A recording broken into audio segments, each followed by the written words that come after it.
Hello and welcome to this most esteemed edition of What Your Deadlock Main Says About You. Please, take a seat. Allow my butler to take your coat. We're here today to discuss some of the classiest heroes that this game has to offer. Those characters with, as the young people put it, incredibly drippy fashion sense. Yes, Queen. So, kick your feet up.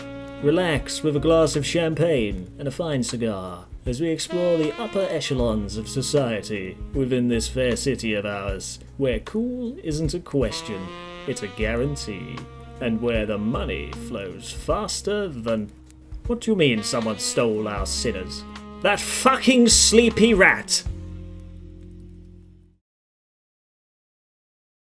But, Pokey, you promised you wouldn't hurt them. Not here, Kitten Whiskers. Danny will discuss it later. Apollo. Congratulations on joining the Deadlock community in the last 2 months. You must be very proud of yourself. Also, I'll leave the door open so it doesn't kick you on the way out. The impact that Apollo mains have had on the collective mental health of everyone else in this game simply can't be understated. This demonic little twink has caused more pain and suffering amongst these servers than the last 5 major global conflicts combined. If you main Apollo, and I mean still main Apollo, despite him receiving more nerfs than the unwanted child at an 11th birthday party, then you demand respect in life. You breeze through childhood, coasting on the achievements of those around you whilst you have soared to excellence. You keep getting promotions at work, despite contributing absolutely nothing to the team vibe. Everyone is impressed by your feats of intelligence and power, and you regularly frequent the AMA subreddit, hoping to be noticed by your favourite niche celebrity in order to increase your capacity for boasting. Your weakness is criticism, however. The split second someone dares to criticise your playstyle or mock you for playing one of the most busted characters brought to life since the Big Bang, it's a different game. If it's an enemy who has spoken up, then you will flit around the map like the world's largest mosquito, sticking them with your sword and turning them into a screaming shish kebab. You will relish in their demise and repeatedly question their life choices in chat, showing no mercy as you slice them to ribbons with your ultimate, which sends you flying into the stratosphere at the speed of sound, leaving a trail of blood and destruction in your wake. Bye, Victor.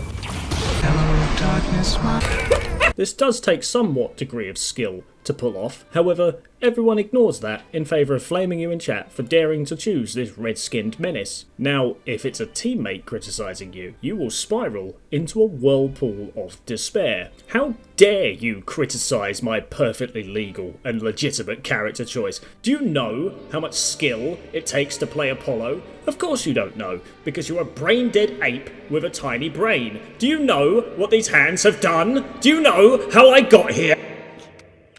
They call her the cat lady. People say she's crazy just because she has a few dozen cats. But can anyone who loves animals that much really be crazy?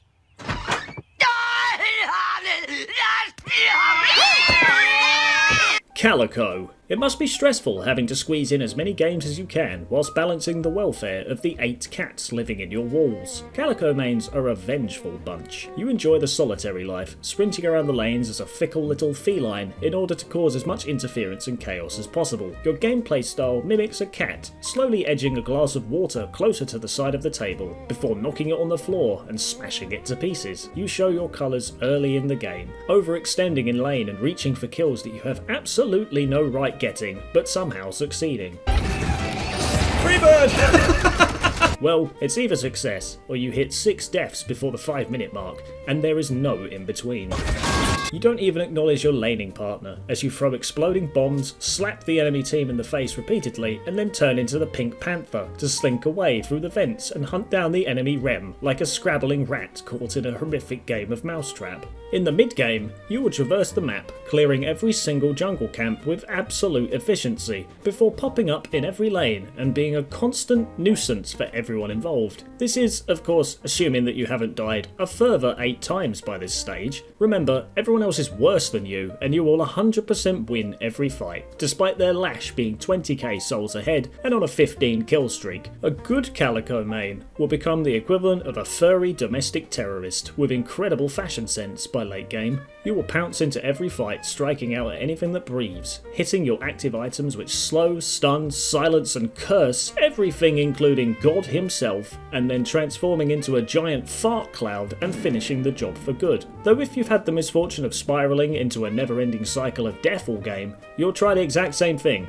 only to hurtle headfirst into a flurry of swinging fists and endless bullets, battering you into a bloody pulp and dumping your hairball of a corpse straight back into the sewers of the cursed apple. Can we kill the Drifter?!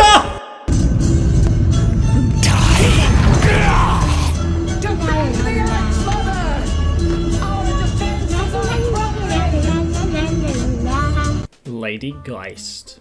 Everyone else is poor, and that makes you smile. The idea of giving to charity makes you feel physically sick, and you've been using de-aging cream since you were 5 years old. Geist players are more than happy to boast about having the highest stats in the game, hitting over 100k worth of enemy team damage in a match, and having a total of 3 kills to show for it. Geist mains will also brag about their massive amounts of healing, despite this achieving absolutely nothing when they life swap with the enemy Viscous during a 1v6 and immediately get pelted into nothingness.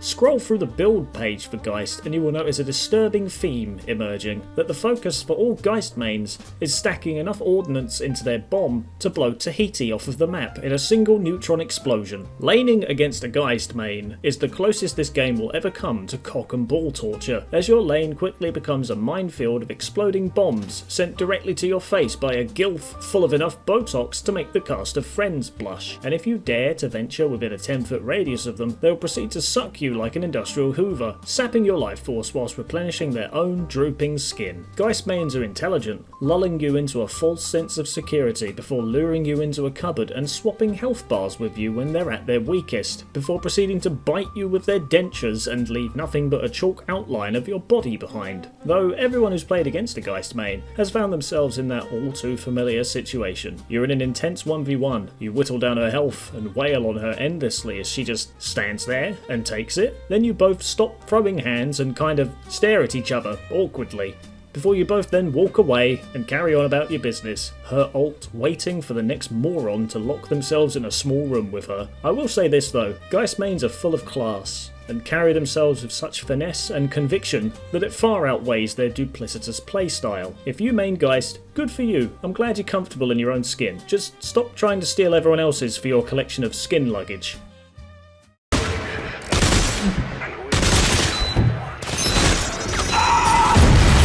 Infernus. God, you're so cool. But you don't have to be such an arse about it. Infernus mains can be summed up in a single word. Loud.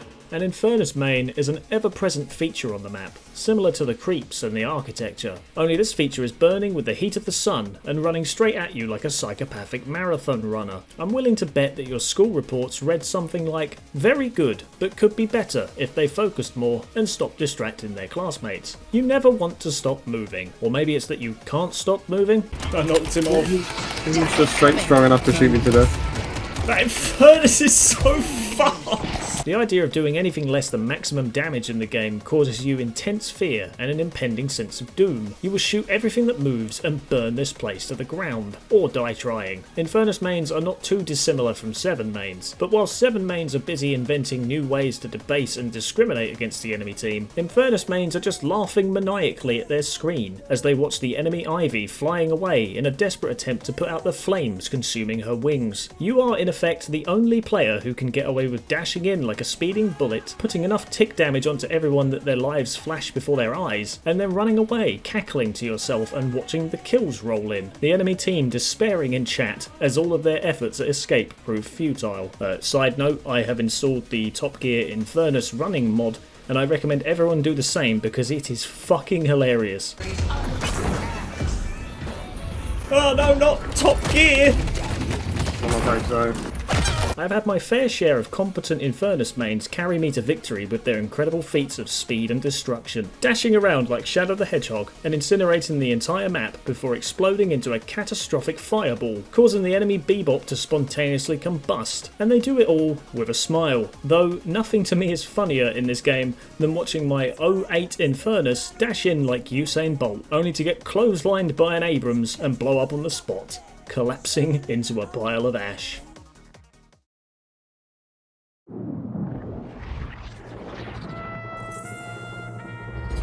And that wraps up part 6 of what your Deadlock main says about you. What's that? What do you mean he's at the door? But I told him not to be here for another hour. No, I'm not ready to talk about my main yet. What do you mean you let him in already? Oh, hello there. Oh, I wasn't expecting you so soon. You know, I don't know if we should do this right now. Maybe another time. What are you doing? Get your claws off me. I won't do it. I won't share my shame. You can't make me. We have you now.